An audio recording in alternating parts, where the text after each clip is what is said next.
A couple of nights ago, we experienced an incredibly cold evening. I'm going to guess a lot of folks that are watching this channel experienced the same. There was a weather event that moved across most of the United States that was profoundly chilling. We got down to around air temperature of 0 degrees Fahrenheit, wind chill of -20, -25, and it stayed cold. It's starting to warm up a tiny bit, but not very much. Anyway, in our chicken system, it's a question mark. How did it work to continue to have a hot composting system or a warm enough composting system to feed our hens by the biological processes of composting and decomposition when it gets that cold? Did it work? What happened? Very short answer is it worked, with a little asterisk with lots of little issues that we need to refine and get better. So if that's all you wanted, then thanks for watching. But let me take a look in here. You can see we've got the flaps closed. This is the third night in a row of it being down in around single digits or, low teens. And inside this space, on the surface, it looks pretty darn frozen, which is true, but underneath there's still a ton of heat piping through. But I want to let these hens out first because I can hear them itching to get outside.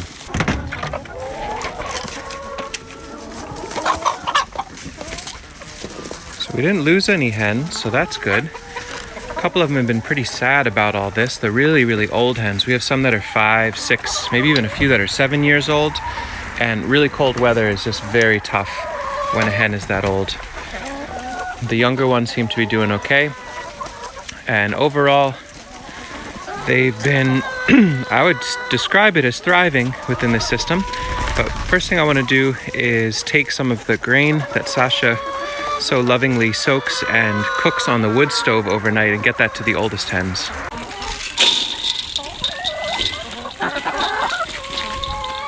I don't know if you can see the steam on there, but that just sits on our wood stove on a riser overnight after being soaked. And so it's basically lightly cooked, warmed, really both nourishing but also hydrating grains. I think on these cold mornings, having hens being able to eat food that is moist helps take some of the water pressure off of them. But let me put that in the coop for the oldest ladies. We'll leave this one in here for those few hens that just don't feel like they want to come outside, and that'll be just fine. So here's an aspect that faltered a little bit with the cold. I don't know how well you can see it, but there's an insulator over this. This is a standard metal chicken water that is sitting on a dog water heater with a surge strip and a thermocube. I talked about this in greater detail in another video, so I won't go into it too far here.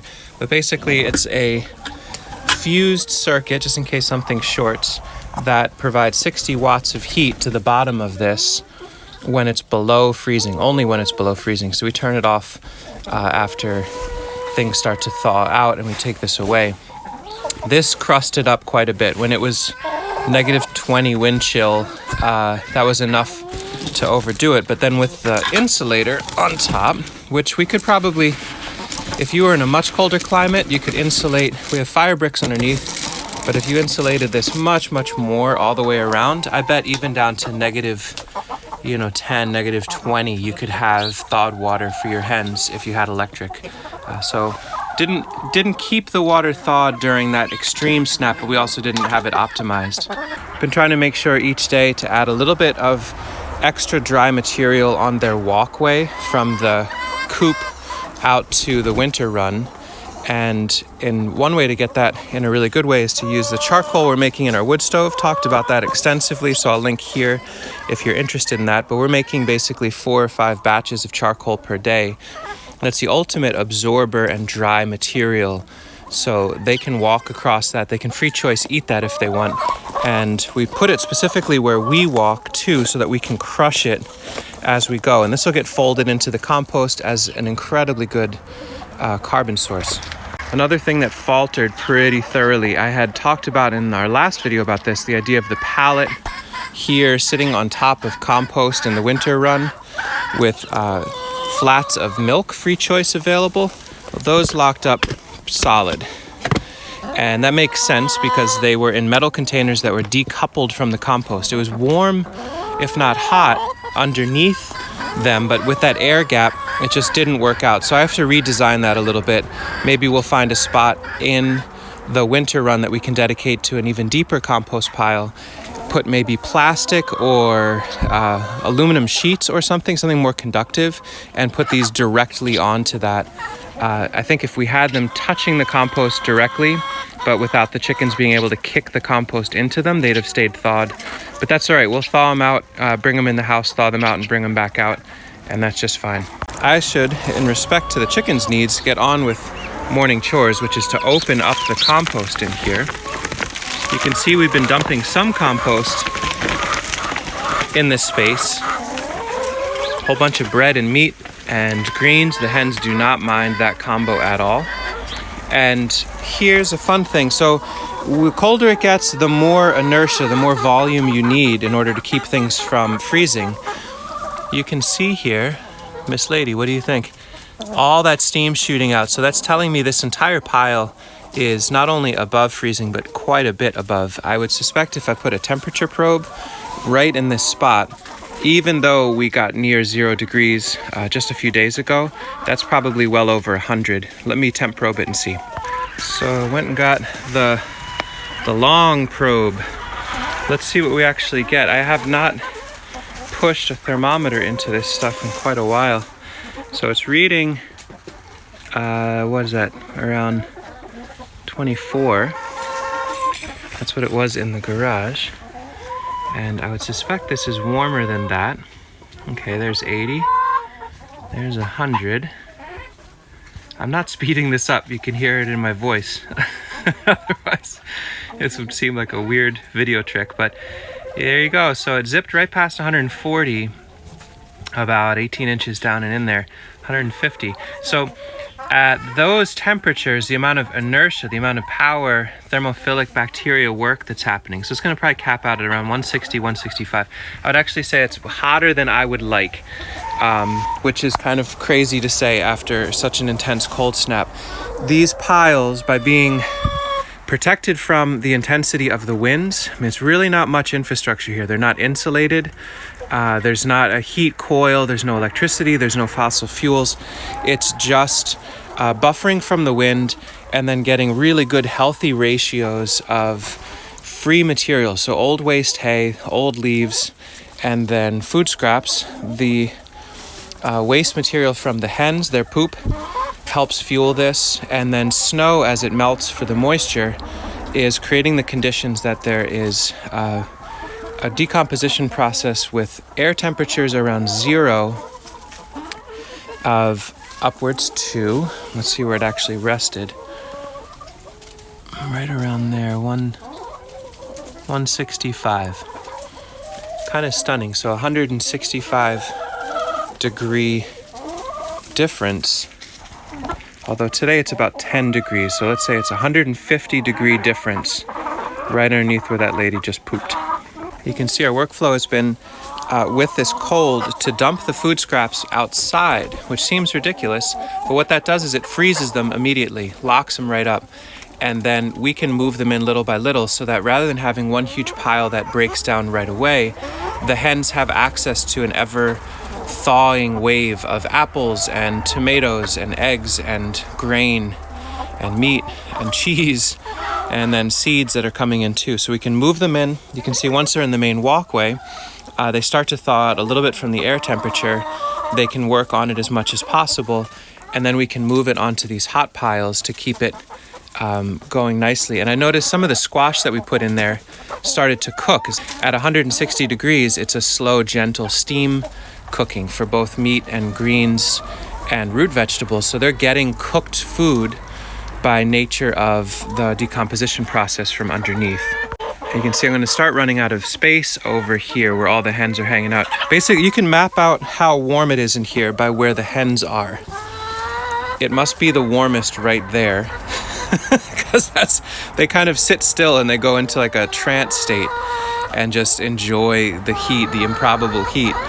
But down on this far end, we need the room to be able to keep tumbling this compost down and letting the flow happen. So the last few days when it was a little sunny out, I dug out some of the more aged compost, and now we have it cached up against this rear door So that's buttoned up with the clips, and that can be opened up. When we finally have a thaw, we'll open that up and take out all this compost. This is the compost that's been generated in this space so far this winter. It's about 3 cubic yards, 2 or 3 cubic yards or so. And I think because it has less intense ingredients in it, it is starting to cool down pretty quickly. It takes a lot to keep all this from freezing, clearly. But so what we did is we added a little bit of whole grain, uncooked grain into this, just so that a little bit more warmth could sprout some things, keep the hens interested in turning it. And I left this insulator blanket that I found on the side of the road out here. So when it gets really cold again, we can throw that over this overnight. I don't want this to seize up and turn into a block of ice. And I think it would if we didn't help it out just a little bit with some buffering overnight. But at this temperature, it's thawed enough that the hens can work through it, and the little bit of seeds and sprouts that are in there now will keep them interested, hopefully, and we can get this out soon. My fingertips are starting to get pretty achy because it is still very cold. We're not out of this snap by any stretch. But yeah, so that's our system after, record-shattering cold snap. It dropped almost 30 degrees within a few hours here. I'm guessing it was way more extreme in other areas. And the system is still plugging along. We had crusty drinking water for them. Our electric system there needed more insulation, more buffering. Our experiment with compost heating milk did not work well enough because they weren't directly coupled to the compost. But the rest of the system, I'd say, did A-okay, especially by prioritizing more material coming in. And so we're left with, after 3 days of profoundly cold temperatures outside, a composting system that has that much heat, enough so that at 160 Fahrenheit, I'm concerned that it is too hot with the types of bacteria that start to form at those temperatures. They make these white thread.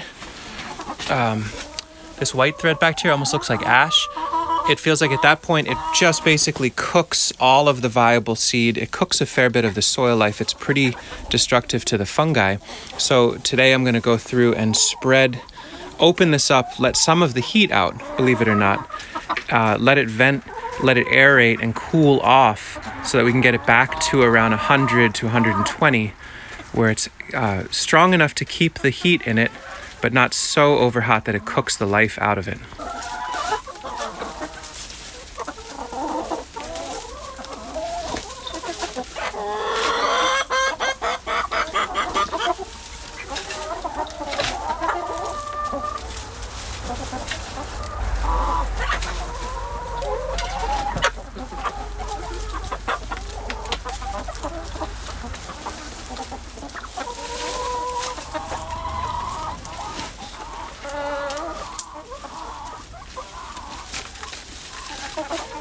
It never ceases to amaze me how powerful biological processes are. Decomposition.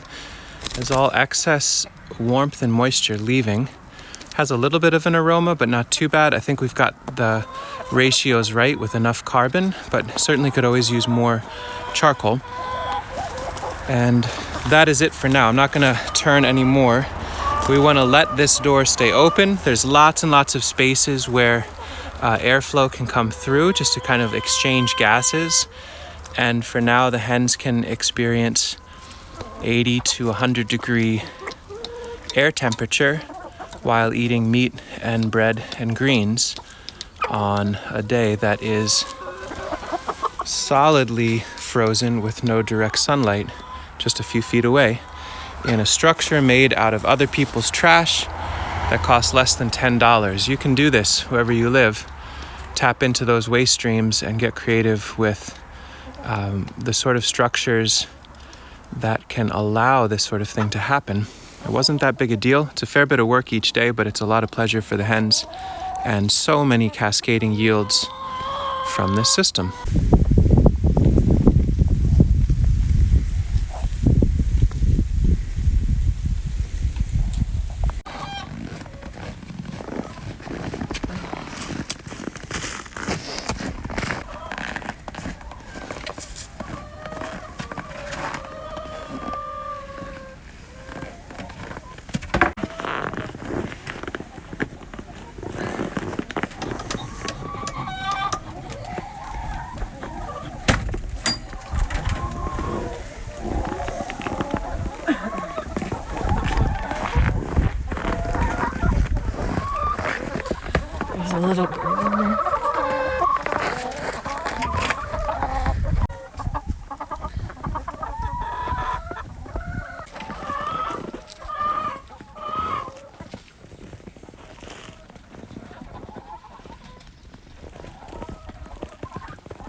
It is?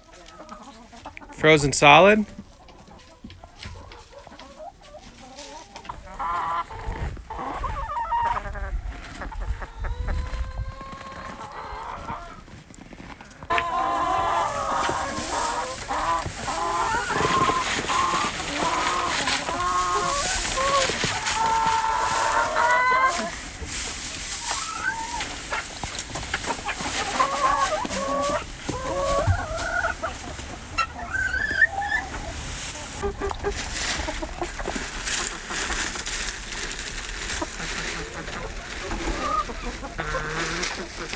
I mean, I can thaw it all.